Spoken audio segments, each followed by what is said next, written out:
Bonjour tout le monde, j'espère que vous allez bien. Notre leçon aujourd'hui est destinée aux élèves de niveau accéléré et aussi les troisième année collège.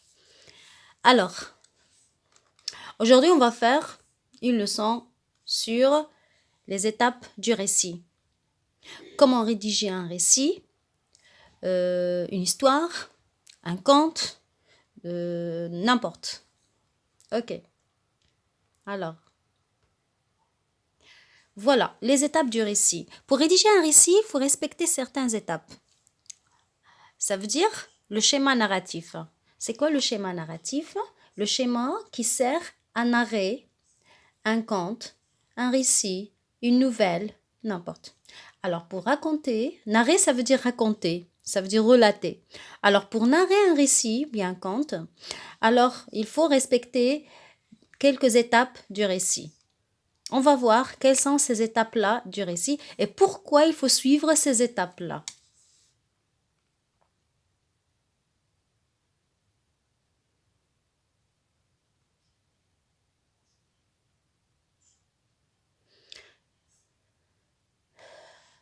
Alors, pour narrer ou bien rédiger un récit, le narrateur doit respecter une structure appelée la structure narrative.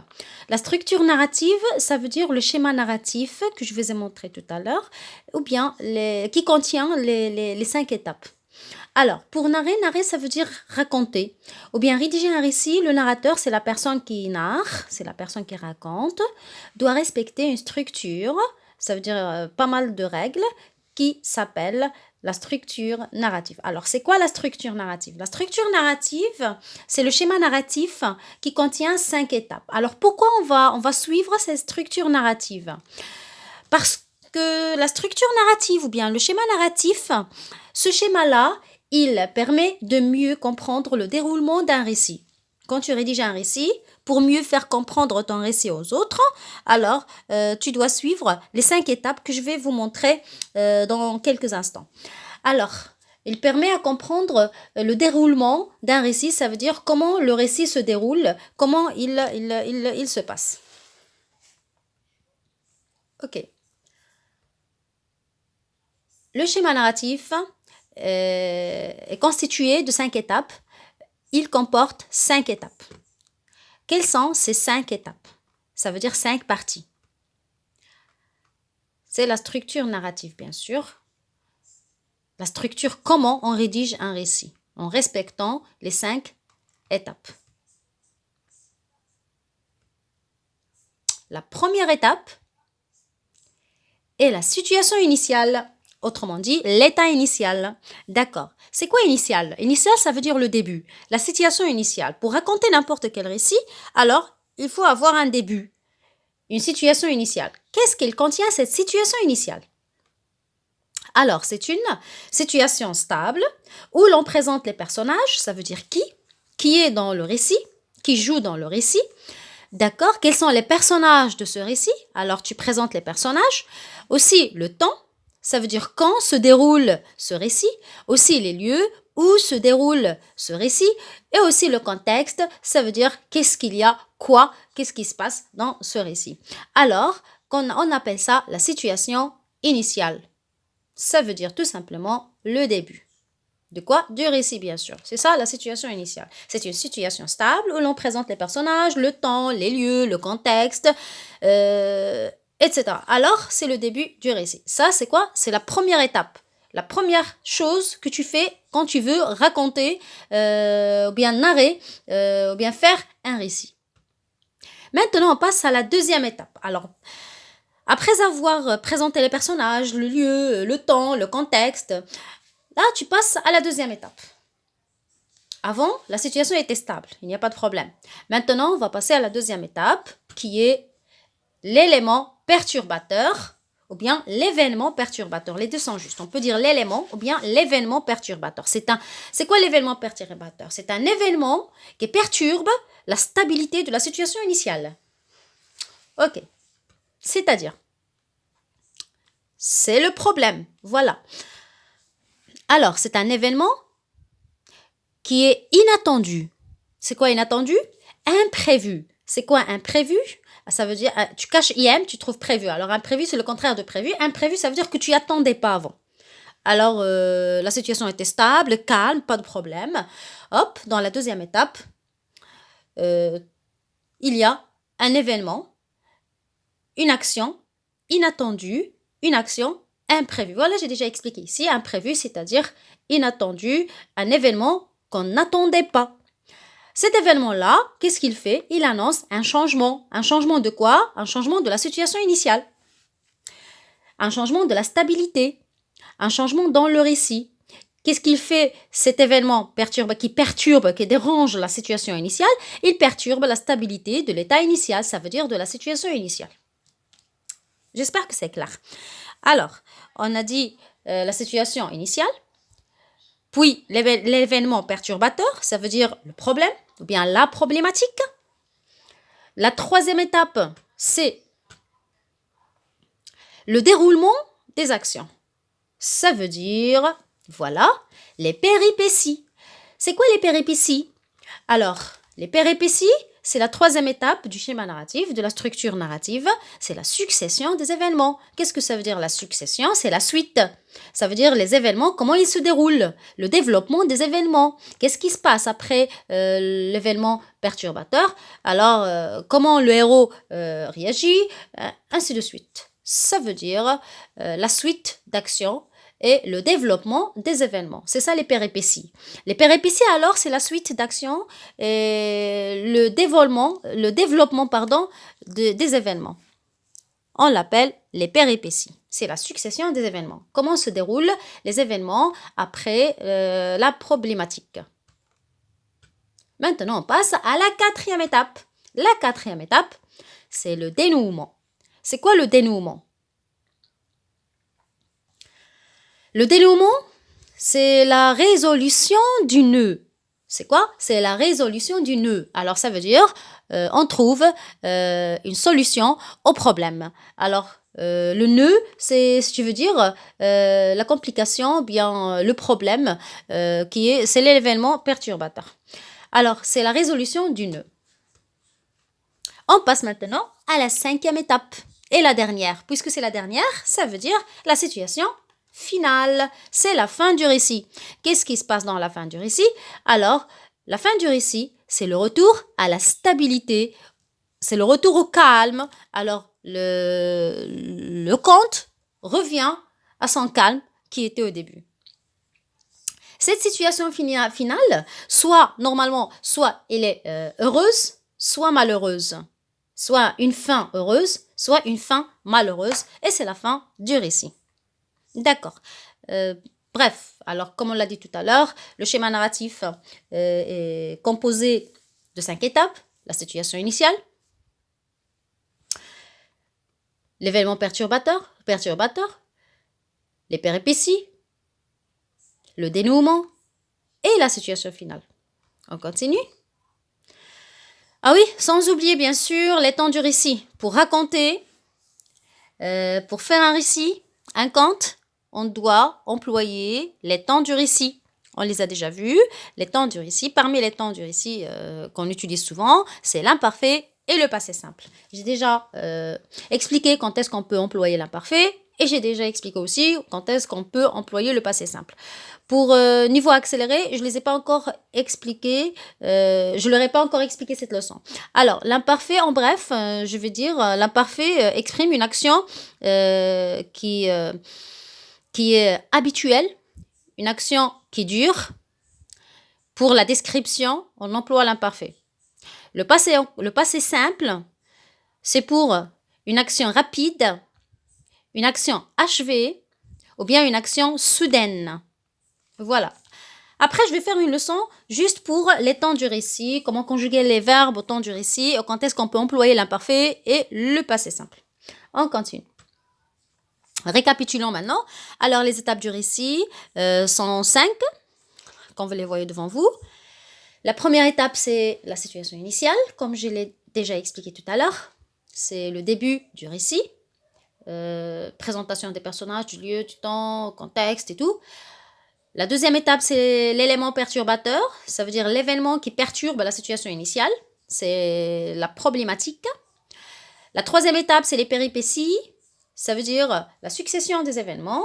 Comment les événements se déroulent-ils? La quatrième étape, c'est le dénouement. Je l'ai déjà dit tout à l'heure. Le dénouement, ça veut dire la résolution du problème. Et la dernière étape, la cinquième et la dernière étape, c'est la situation finale. Ça veut dire la fin du récit. Soit elle est heureuse, soit malheureuse. Voilà les 5 étapes du récit. Alors, pour rédiger un récit, il faut respecter ces 5 étapes-là. Ça veut dire, tu commences par le début. Automatiquement, quand tu racontes un récit, tu suis les 5 étapes sans te rendre compte. Et bien voilà, maintenant, les exercices, juste on les éclaircit pour que tout le monde puisse comprendre.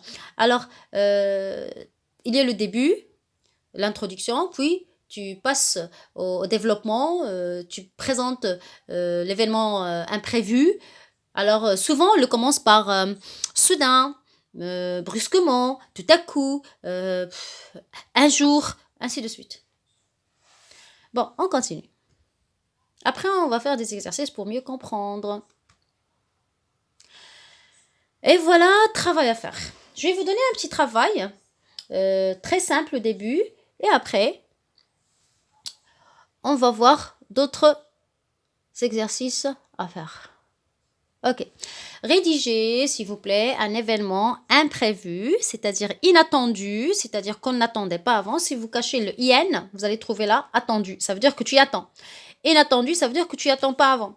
D'accord? Ça veut dire la situation stable et hop, quelque chose qu'on ne l'attendait pas, quelque chose inattendu, quelque chose imprévu, un événement plutôt imprévu. Et bon, rédiger un événement imprévu, c'est-à-dire inattendu, et aussi les péripéties. À quoi? À la situation initiale suivante. Je vais vous montrer une situation initiale, une image, et vous allez vous allez imaginer la suite, juste les deux étapes, l'élément perturbateur et les péripéties. Alors, puisque j'ai dit ici rédiger un événement imprévu, ça veut dire vous allez rédiger quoi? Oui, c'est ça. Ça veut dire l'événement perturbateur qui va perturber quoi? La situation initiale. Je vais vous donner la situation initiale et vous allez imaginer l'événement imprévu et les péripéties. Ne dépassez pas, s'il vous plaît, cette phrase. D'accord, vous pouvez faire 3 ou bien 4 phrases, 3 phrases plutôt dans l'événement imprévu et 4 phrases dans les péripéties. En respectant bien sûr la ponctuation et voilà le déroulement des actions. On continue, ok? Maintenant, je vais vous montrer la situation initiale de notre récit. Ok.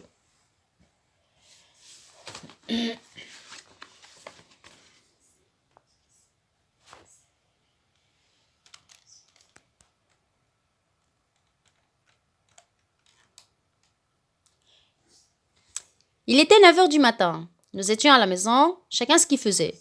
Mon frère lisait un roman, ma sœur consultait une revue scientifique. Quant à moi, je faisais des recherches sur Internet. Nos parents étaient partis rendre visite à un malade. Soudain, et ben voilà. Alors, ce petit paragraphe, à votre avis, comment on appelle cette étape? Oui, c'est ça. C'est la situation initiale. C'est le début. Alors, on va voir si cette situation-là a respecté ce qu'il faut respecter. Il était 9h du matin, ça c'est quoi? C'est le temps. Nous étions à la maison, le lieu. Chacun ce qu'il faisait, mon frère lisait un roman, ma soeur consultait une revue scientifique, quant à moi, je faisais des recherches sur Internet. Alors là, les personnages. Nos parents étaient partis rendre visite à un malade. Voilà, ici, il y a une présentation des personnages, du lieu, de contexte et de quoi d'autre? Et du temps. Ok. À votre avis, après la situation initiale, après l'état initial, qu'est-ce qu'on va faire? L'élément perturbateur. Quel est l'événement qui va perturber cette situation? Voilà, la situation était calme, stable, chacun fait son travail, et hop, quelque chose va se dérouler. Faites pause, bien sûr, et copiez, s'il vous plaît, dans votre cahier. Alors, voilà la situation initiale. Elle est calme, stable. Regardez le grand frère, il lit. Les sœurs aussi en train de faire leur travail. Et c'est à vous maintenant de faire le vôtre. Ok, maintenant, montrez-moi votre imagination.